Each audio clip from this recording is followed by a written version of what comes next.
Hey guys, installment number 5 of the Zoom how-to, and to this point we've talked about how to set everything up, your basic and advanced settings in the browser. We talked about how to launch your meeting and how to start sharing that content, and then we talked about some basic participant management.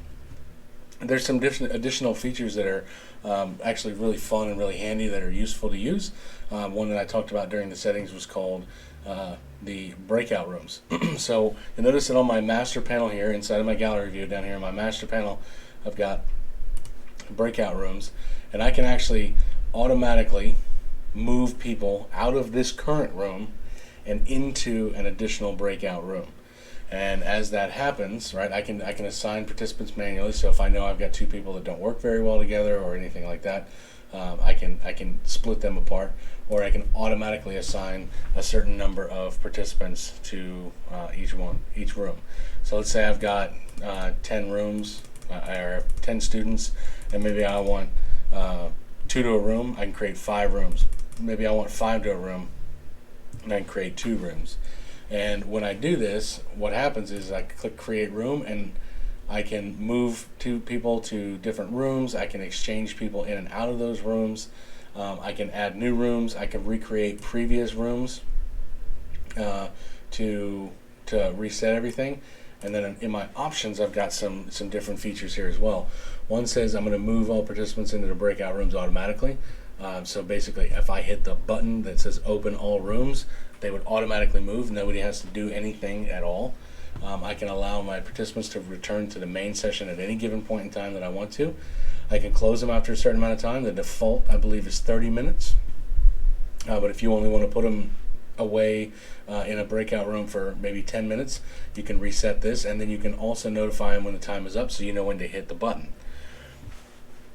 And then you're in a countdown after closing breakout room. What this is it says, I'm going to hit a button, and I'll show you in a minute how to bring everybody back in. Yeah, I'm going to hit the button, and if they don't push OK within 60 seconds, it automatically draws them back into the main room. So I've got all this set up here, and I'm now going to open all my rooms. So when I say open my rooms actually start setting up by themselves, and then breakout room 1 is Ian's iPhone, and breakout room 2 is Ian's iPad. And I'm going to put the phone over here because it'll be a little bit easier to see what I'm going to do next.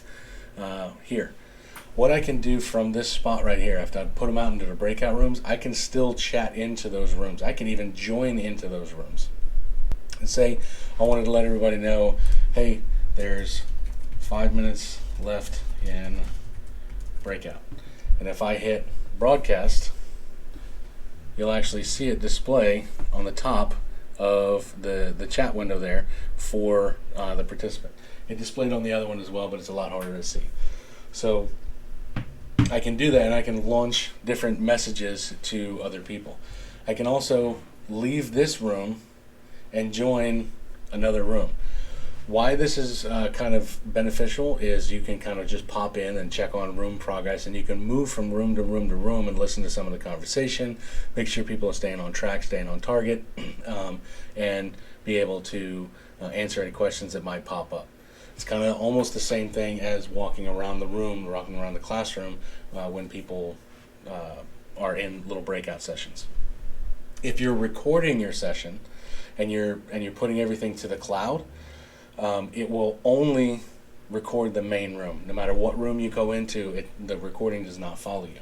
But if you're recording on your local computer into a file on your local computer, any room that you go to from the main room will actually start recording that room while you're in it. So you can actually record what's happening in each one of the rooms as you jump from room to room to room.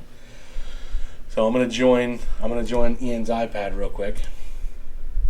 And when I do that, a notification pops up and says, hey, I'm joining, and now I'm in a breakout room, and I've joined Ian's iPad.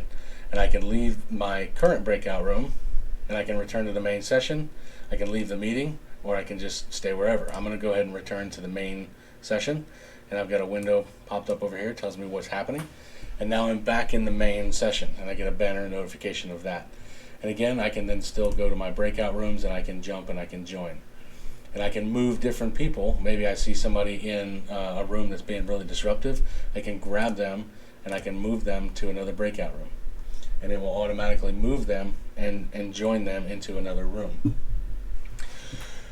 So, and then I can say, time's up, broadcast that to everybody, they get a notification, and now I'm going to close all the rooms. And when I do that, it's going to automatically close them in 57 seconds, but it also displays a banner in everybody's thing. It says that we're going to stay in here for 53 seconds, or I can leave now. And you'll notice that they will pop back up into the main session, and they're back into the gallery of my main room. So this is really handy, as I said, if you want to break people out and not have them trying to talk over each other while doing group exercises or things like that. It's very hard to do group work from virtual meetings because you can't break out into those small groups, but this does allow you to push them out. If you have breakout rooms associated with your account, you can make up to 50 breakout rooms. So since you can host up to 100 people, you would be able to make 50 rooms of 2 people if you wanted to, or you could even move people off into a breakout room by themselves. So very handy, very fun, very cool feature if you have collaborative exercises that you want people to do. And you can keep these breakout rooms, you can keep these same people in these breakout rooms all day, and you can go back and open all the rooms. And they keep going back. So maybe you bring them back for 5 minutes and you do a quick guided discussion, and you say, okay, now take that back to your breakouts and think about what that means. Boom, and you open all the rooms, and then boom, back they go.